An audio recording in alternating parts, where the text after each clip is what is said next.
জানলে বলেন তো দেখি, আমাদের জাতির পিতা যিনি, তিনি কে? তিনি কি জাতির পিতা জোর করে হয়েছেন নাকি? তাকে জাতির পিতা যিনি বানিয়েছেন, গলার আওয়াজ বড় করে বলেন তিনি কে?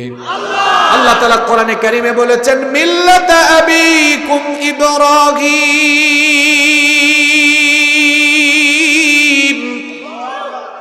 তোমাদের জাতির পিতা হলেন ইব্রাহিম। শুনেন, ইব্রাহিম আলাইহিস সালামের ব্যাপারে আপনাদেরকে চমৎকার একটা তথ্য দেই। ইব্রাহিম নবীর পরে আমাদের নবী পর্যন্ত দুনিয়ায় যত নবী রাসূল এসেছেন, সকল নবী রাসূল ছিলেন ইব্রাহিম আলাইহিস সালামের বংশধর। আল্লাহু আকবার। এজন্য ইব্রাহিম আলাইহিস সালামের একটা লকব হলো আবুল আম্বিয়া, নবীগণের পিতা। কারণ ইব্রাহিম নবীর পরে যত নবী দুনিয়ায় এসেছেন, সব নবী তার বংশের। সুবহানাল্লাহ। কিভাবে তার বংশে এত নবী? শোনেন, ইব্রাহিম আলাইহিস সালামের বয়স 86 বছর হয়ে গেল, তার কোনো সন্তান নাই। তার স্ত্রী হাজেরার ঘরে আল্লাহ একটা সন্তান দিলেন বার্ধক্য বয়সে। সন্তানের নাম আল্লাহ রেখে দিলেন ইসমাইল। ওই নবজাতক শিশু সন্তান এবং ওই শিশুর মা হাজেরা, এই দুইজনকে নিয়ে নবী ইব্রাহিম আলাইহিস সালাম মক্কা নগরীতে নির্বাসনে রেখে আসলেন। এই দুইজনকে কেন্দ্র করে মক্কায় একটা সভ্যতা গড়ে উঠল। ওই বংশের মধ্যে ইসমাইল বংশে আর কোন নবী রাসূল আসলেন না। এই বংশের শেষের দিকে চলে আসলেন আখিরে নবী, আমাদের নবী মুহাম্মাদুর রাসূলুল্লাহ সাল্লাল্লাহু। তাহলে আমাদের নবী বানু ইসমাইল বংশে। বুঝতে পেরেছেন? ইব্রাহিম আলাইহিস সালামের আরেকজন স্ত্রী ছিলেন সারা, তিনি ছিলেন বন্ধ্যা নারী। সন্তান উৎপাদনের কোনো ক্ষমতা ছিল না, কিন্তু আল্লাহ তাআলা চাইলে বন্ধ্যা নারীর ঘরেও সন্তান দিতে পারেন কিনা। এজন্য সন্তান না হলে হতাশ হওয়া যাবে না, সন্তান চাইতে হবে যার কাছে। গলার আওয়াজ বড় করে বলেন তিনি কে? সারাকে আল্লাহ তাআলা বার্ধক্য বয়সে সন্তান দিলেন। সারার ঘরে জন্ম নিলেন ইসহাক। ইসহাকের ঘরে আসলেন ইয়াকুব নবীর লকব ছিল, উপাধি ছিল ইসরাইল। হিব্রু ভাষায় ইসরাইল শব্দের অর্থ হলো আল্লাহর বান্দা। আর ইসরাইল অর্থাৎ ইয়াকুব আলাইহিস সালামের, ইয়াকুব নবীর মোট 12 জন সন্তান ছিল। জুড়ে বলেন কতজন?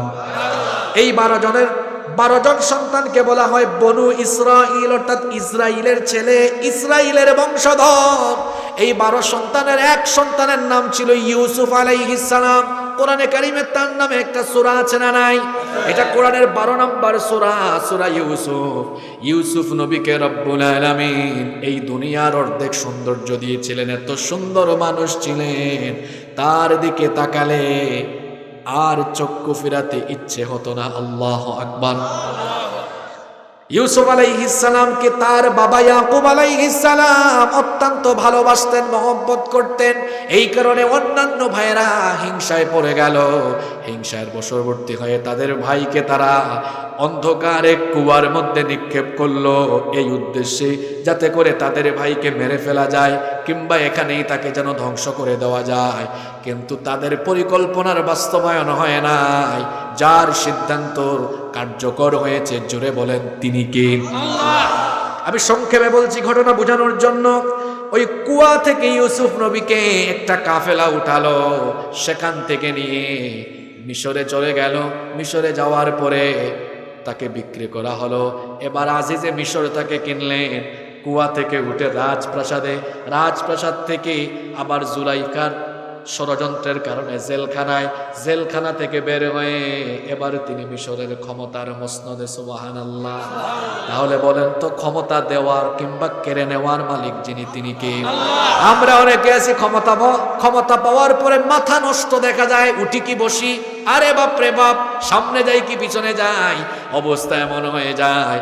আল্লাহ যদি চান কোনো অসহায় মানুষকে ক্ষমতায় বসাতে পারেন কিনা। যেমন ভাবে ইউসুফ নবীকে কুয়া থেকে উঠায়া আল্লাহ ক্ষমতায় বসিয়েছেন, আবার আল্লাহ যদি চান তাহলে কোনো মানুষকে ক্ষমতার চেয়ার থেকে জুতার বাড়ি খাওয়ায়া জেলখানার ভেতরেও ঢুকায়া দিতে পারে। তাহলে সকল ক্ষমতার মালিক যিনি, তিনি কে? কিন্তু আমরা তো মাঝে মাঝে বলি সব ক্ষমতার মালিক নাকি জনগণ? সব ক্ষমতার মালিক জনগণ। এই কথা বলা হচ্ছে আল্লাহর সাথে কুফরি করা। কারণ সকল ক্ষমতার মালিক যিনি, জুড়ে বলতে হবে তিনি কে? আল্লাহ কোরআনে বলেছেন তাবারাকাল্লাযী বিয়াদিহিল মুলকু ওয়া হুয়া আলা কুল্লি শাইইন কাদির। বরকতময় সেই সত্তা যার হাতে সকল ক্ষমতা, তিনি কে? আন্নাল কুওয়াতা লিল্লাহি জামিআ, সব ক্ষমতার মালিক যিনি, তিনি কে? আল্লাহ। ইউসুফ নবীকে আল্লাহ মিশরের সিংহাসনে বসাইয়া দিলেন। বলেন তো ইউসুফ নবীর আসল বাড়ি কি মিশর নাকি? তার বাবার সাথে তিনি যেখানে বসবাস করতেন সেটা ছিল ফিলিস্তিনের কেনান। তার ভাইরা কুয়ায় ফেলে দেওয়ার কারণে সেখান থেকে উঠে তিনি আল্লাহর কুদরতি ব্যবস্থাপনায় মিশরের এবার ক্ষমতার মসনদে। লম্বা ঘটনা সংক্ষেপে বলছি, তার ভাইরা যখন দুর্ভিক্ষের সময় এসেছিল, পরিচয় জানার পরে এরপরে ইউসুফ নবী তার ভাই, বাবা, পরিবারের সবাইকে কেনান থেকে মিশরে নিয়ে আসলেন। মিশরে আসার পরে তারা এখন মিশরের রাষ্ট্র ক্ষমতা যারা পরিচালনা করে তাদেরই একজন হয়ে গেলেন। সুবহানাল্লাহ। কয়েক শতাব্দী পর্যন্ত ইউসুফ নবী শাসন করলেন। বনি ইসরাইলের শাসন চলল মিশরে। ফেরাউনরা ছিল কিপ্তি বংশের, তারা ছিল মিশরের স্থানীয়। তারা একটা সময়ে তারা বনি ইসরাইলদেরকে হটিয়ে রাষ্ট্রের গদি দখল করলো।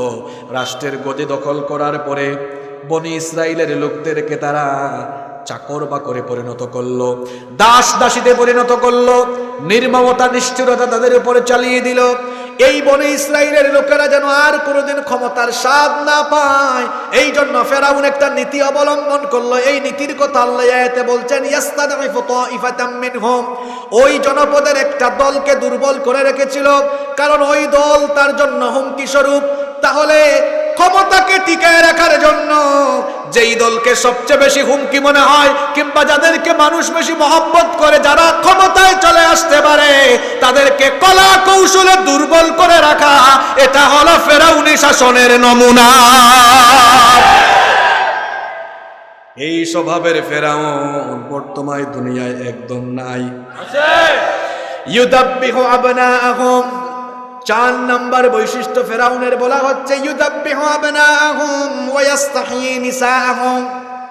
4 নম্বরে ওই বনি ইসরাইল বংশ থেকে যেন ক্ষমতায় আর কেউ না আসে।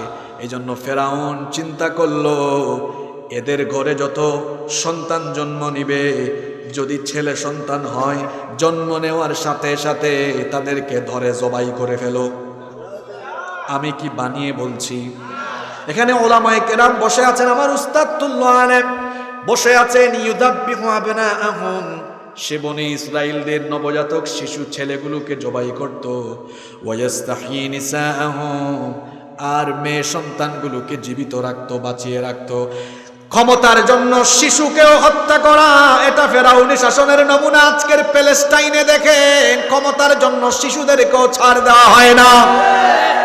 তাহলে যাদেরকে হুমকি মনে হয়, যারা থাকলে পরে আমার চেয়ার নড়ে বড়ে হয়ে যাওয়ার সম্ভাবনা আছে, সেই নিরপরাধ মানুষকে অপরাধীর তকমা লাগায়া কায়দা কানুন করে দুনিয়া থেকে বিদায় করে দেওয়া, এটা হলো ফেরাউনি শাসনের আরেকটা নমুনা। নিরপরাধী মানুষগুলোকে অপরাধী বানায়া বিভিন্ন ধরনের আজে বাজে অপবাদ দিয়া দুনিয়া থেকে বিদায় করে দেওয়া ফেরাউনের স্বভাবের মানুষ এখন তো আর দুনিয়ায় নাই। বনি ইসরাইলের কি মনে হয় আজকের আয়াতগুলো শুনে? মনে হচ্ছে আল্লাহ আশপাশ দেখে দেখেই বলতেছেন, তাই না? কি বলেন? ইউদাব্বিহু আবনাআহুম, ফেরাউন বনি ইসরাইলের নবজাতক শিশুদেরকে হত্যা করত আর মেয়ে সন্তানগুলোকে বাঁচিয়ে রাখত। এখানে ফেরাউনি শাসনের কয়টা কথা বলা হলো? আরো অন্যান্য আয়াতে আরো অনেক কিছু আছে। এই 4টা স্বভাব আল্লাহ তার তুলে ধরে। এবার এই 4টা স্বভাব, এটা কি ভালো মানুষের নাকি সন্ত্রাসীর কাজ, সেটা আল্লাহ বললেন। এই 4টা কাজ যে ফেরাউন করেছিল, আল্লাহ তার পরিচয় দিলেন, ইন্নাহু কানা মিনাল মুফসিদিন, নিশ্চয়ই সে ছিল মুফসিদিন, অর্থাৎ বিশৃঙ্খলা সন্ত্রাসীদের অন্তর্ভুক্ত। এই 4টা কাজ ভালো না খারাপ? এগুলো ভালো মানুষের কাজ না সন্ত্রাসী কাজ? মানুষকে মেরে ফেলা, ক্ষমতার জন্য মানুষকে দুর্বল করে রাখা, যেমন ফেরাউন তার বিরুদ্ধে গেলেই বনে ইসরায়েলের লোকদেরকে জেলখানায় ঢুকায় দিত। ক্ষমতার জন্য নিজের বিরুদ্ধে গেলেই, মতের বিরুদ্ধে গেলেই জেলখানায় ঢুকায় দেওয়া, এটা হলো ফেরাউনি শাসনের আরেকটা নমুনা। এগুলো হচ্ছে ফেরাউনি স্বভাব। শুনেন, এবার সে আইন পাশ করলো, আমার গদির জন্য বনে ইসরায়েল থেকে ছেলে সন্তান জন্ম নিলে কি করে ফেলবে? জুড়ে বলেন। এই যুবকরা ঘুমায় নাকি? কি করে ফেলবে? তোমরা এগুলো জানবা না। এগুলো না জানলেই তো তোমরা আজে বাজে স্লোগান দাও রাস্তায় বের হয়ে, জালো রে জালো, আগুন জ্বালো। বোকা ছেলে, কোথায় আগুন জ্বালবা তুমি?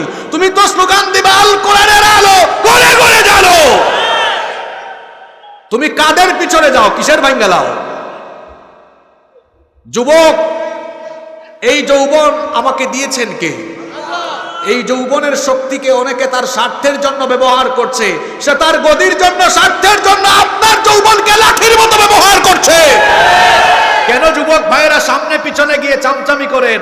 আপনি তো যুবক মানুষ, আপনাকে এই যৌবন দেওয়া হয়েছে আল্লাহর জমিনে কোরআনের বিজয়ের আন্দোলনের জন্য। এজন্য যুবকদেরকে আজকের এই আয়াতের আলোচনাগুলো মনোযোগ দিয়ে শুনতে হবে। কষ্ট পেয়েছেন আপনারা? আইন পাশ করলো,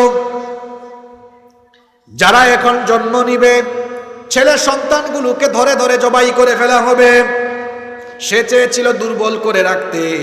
এবার যখন এই আইন জারি হলো, দেখা গেল ফেরাউনের বাহিনী সন্তান সম্ভবা বনে ইসরায়েলের নারীদের বাড়িতে বাড়িতে তালাশ আরম্ভ করেছে, কার বাড়িতে সন্তান জন্ম নেয়। ছেলে হলেই সাথে সাথে ধরে জবাই করে ফেলতো। এই রকম অবস্থায় মুসা নবীর জন্ম হলো। মুসা নবীর জন্ম যখন হলো, তার মায়ের টেনশন বাড়লো না কমলো? আসতে বলবেন না, জুড়ে বলেন, বাড়লো না কমলো? আমি এখন একটা গল্প আরম্ভ করব, 10 থেকে 12 মিনিট লাগবে। গল্পটা মন দিয়ে শুনবেন তো, কাহিনীটা শুনবেন তো। এটা এই সূরারই অংশ। মুসা নবীর এই অবস্থায় জন্ম হলো যখন ফেরাউনের আইন বনি ইসরায়েলের ঘরে শিশু সন্তান ছেলে হলে এটাকে সাথে সাথে জবাই করে ফেলো। মুসা নবীর যখন জন্ম হলো, মুসা নবীর মা টেনশনে পড়ে গেলেন। আহারে, আমার ছেলে সন্তানের জন্ম হয়েছে, এই খবর যদি ফেরাউনের বাহিনীর কাছে যায়, সঙ্গে সঙ্গে ধরে জবাই করে ফেলবে। মুসা নবীর মা যখন ফ্রাস্ট্রেট হয়ে গেলেন, ভীত সন্ত্রস্ত হতাশ হয়ে গেলেন, আল্লাহ তাআলা মুসা নবীর মায়ের অন্তরের মধ্যে ইলহাম পাঠালেন। আল্লাহু আকবার। মুসা নবীর মাকে আল্লাহ বললেন, ও আমার বান্দি, টেনশন করো না, চিন্তা করো না, দুশ্চিন্তাগ্রস্ত হয়ো না। তোমার নবজাতক এই সন্তানটাকে তুমি সিন্ধুকের ভিতরে ঢুকাও। জুড়ে বলেন, কিসের ভিতরে? সিন্ধুকের ভিতরে ঢুকায়া নদীতে ভাসিয়ে দাও। নবজাতক সন্তানটাকে নিজের হাতে সিন্ধুকে ভরে ভাসিয়ে দেওয়া, এটা কি মায়ের জন্য সহজ না কঠিন কাজ? মুসা নবীর মায়া এই কাজটা তিনি কেমনে করবেন? তার মনটা বড় দুর্বল হয়ে গেল। আল্লাহ তাআলা মুসা নবীর মাকে কি সান্ত্বনা দিলেন? কোরআনে কারিমে আল্লাহ বলছেন, আল্লাহ তাআলা মুসা নবীর মাকে বললেন, ওয়ালা তাখাফি ওয়ালা তাহজানি ইন্না রাদ্দুহু ইলাইকি ওয়াজাইলুহু মিনাল মুরসালিন। আমার বান্দি, তুমি চিন্তিত হয় না, হতাশ হয় না, খুব শীঘ্রই আমি তোমার সন্তানকে আবার তোমার কুলে ফিরাইয়া দেব। আর আমি তোমাকে ওয়াদা দিচ্ছি, তোমার সন্তানকে আমি রাসূল বানিয়ে দিব। মুসা নবীর মায়ের মন এবার খুশি না বেজার? কারণ আল্লাহর ওয়াদা সত্য না মিথ্যা। মুসা নবীর মা এবার তার শিশু সন্তানটিকে সিন্ধুকের ভেতরে ভরে নদীতে ভাসিয়ে দিলেন। আর তার মেয়েকে বললেন, তুমি তোমার ভাইয়ের দিকে নজর রাখো, তুমি নদীর পার ধরে হাঁটো, দেখতে থাকো স্রোতের সাথে ভাসতে ভাসতে সিন্ধুকটা কোথায় যায়। মুসা নবীর বোন এবার নদীর তীরে হাঁটছেন, খেয়াল করছেন কোথায় এটা ভাসতে ভাসতে চলে যায়। দেখা গেল ওই সিন্ধুকটা ভাসতে ভাসতে ফেরাউনের ঘাটে চলে গেল। ফেরাউনের ঘাটে যখন ওই সিন্ধুকটা চলে গেল, ফেরাউনের পুণ্যবতী স্ত্রী আসিয়া, তিনি নিঃসন্তান ছিলেন। তার দাসীরা যখন ওই সিন্দুকটা উঠালো, সিন্দুকটা খোলা মাত্রই শিশু মুসা নবীর চেহারা তারা যখন দেখলো, বলেন তো নবীদের চেহারা সুন্দর হয় কম না বেশি? নবীদের চেহারায় মায়া কম থাকে না বেশি থাকে? পুণ্যবতী নারী আসিয়া যখন শিশু মুসা নবীর চেহারা দেখলেন, সাথে সাথে মায়ায় পড়ে গেলেন। সঙ্গে সঙ্গে তিনি শিশু মুসাকে সিন্দুক থেকে উঠাইয়া নিজের কুলে নিয়ে নিলেন। আল্লাহু আকবার। এই সময় ফেরাউন আসলো, এসে বলল, কি ব্যাপার আমার স্ত্রী আসিয়া তোমার কুলে কোত্থেকে সন্তান আসলো, এত সুন্দর সন্তান? আসিয়া ঘটনা শোনালেন। ফেরাউন তখন বলল, কোথা থেকে কোন সন্তান এসেছে? এটা তো বনি ইসরাইলের সন্তান হতে পারে। ফেরাউন এর আগে স্বপ্ন দেখেছিল যে অচিরেই বনি ইসরাইল থেকে এমন একটা সন্তান জন্ম নিবে। স্বপ্নটা দেখেছিল এমন বাইতুল মুকাদ্দাসের দিক থেকে বিরাট একটা অগ্নিশিখা এসে কিপ্তি বংশের, ফেরাউনের বংশের সবার ঘরবাড়ি জ্বালিয়ে দিচ্ছে, কিন্তু বনি ইসরাইলের কারো ঘরবাড়ির কোনো ক্ষতি হয় না। এই স্বপ্ন দেখার পরে স্বপ্ন বিশারদদেরকে আহ্বান করে স্বপ্নের ব্যাখ্যা সে জানতে চেয়েছিল। স্বপ্ন বিশারদরা তাকে বলেছিল, হে মহামান্য ফেরাউন, অচিরেই বনি ইসরাইল বংশে এমন একটা শিশু জন্ম নিবে, যেই শিশুর মাধ্যমে তোমার ফেরাউনি সাম্রাজ্য শেষ হয়ে যাবে, খতম হয়ে যাবে। এটা শোনার পরে ফেরাউনের টেনশন বাড়লো না কমলো?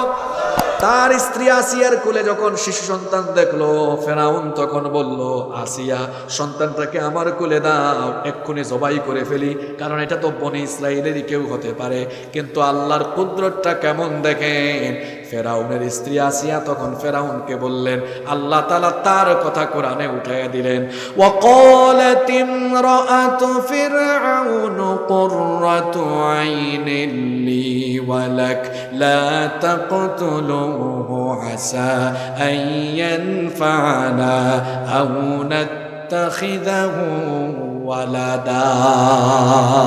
ফেরাউনের স্ত্রী আসিয়া বললেন, প্রিয়তম স্বামী ফেরাউন, এই সন্তানটাকে আপনি হত্যা করবেন না।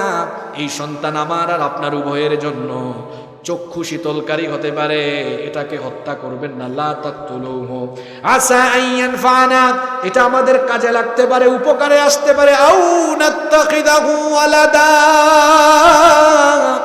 আমাদের কোনো সন্তান নাই, অথবা আমরা এই সন্তানটাকে নিজেদের সন্তান হিসাবে গ্রহণ করতে পারি, সন্তান হিসাবে তাকে আমরা গ্রহণ করে ছেলের মতো লালন করতে পারি।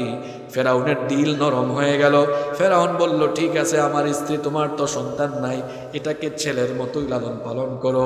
যেই ফেরাউনের টেনশনে ঘুম হয় না যে মুসার জন্য, ওই মুসাকে কৌশলে এবার ফেরাউনের ঘরে ঢুকাইয়া দিয়েছেন কি পৃথিবীর ফেরাউনি স্বভাবের মানুষরা তাদের ক্ষমতার টেনশনে দিনরাত তারা মানুষ হত্যা করে। যেভাবে ফেরাউন চতুর্দিকে ছেলে সন্তান হত্যা করেছে, কিন্তু ওই ফেরাউন স্বভাবের মানুষরা জানে না ক্ষমতা তার নিজের আশপাশ থেকেই চলে যাওয়ার ব্যবস্থা হয়ে যেতে পারে। যেভাবে করে হয়েছিল ফেরাউনের, এত ছেলে সন্তানকে হাজার হাজার শিশু হত্যা করেছে, তারপরেও ওই ফেরাউন আল্লাহর আযাব থেকে রক্ষা পায়। এবার আসিয়া মুসা নবীকে নিজের কোলে রাখলেন। এখন বলেন তো, শিশু সন্তানরা কি আমাদের মতো মাছ মাংস তরি তরকারি খায় নাকি? সন্তানরা তো, শিশু বাচ্চারা তো বুকের দুধ পান করবে। এবার মহারানী আসিয়া আদেশ দিলেন,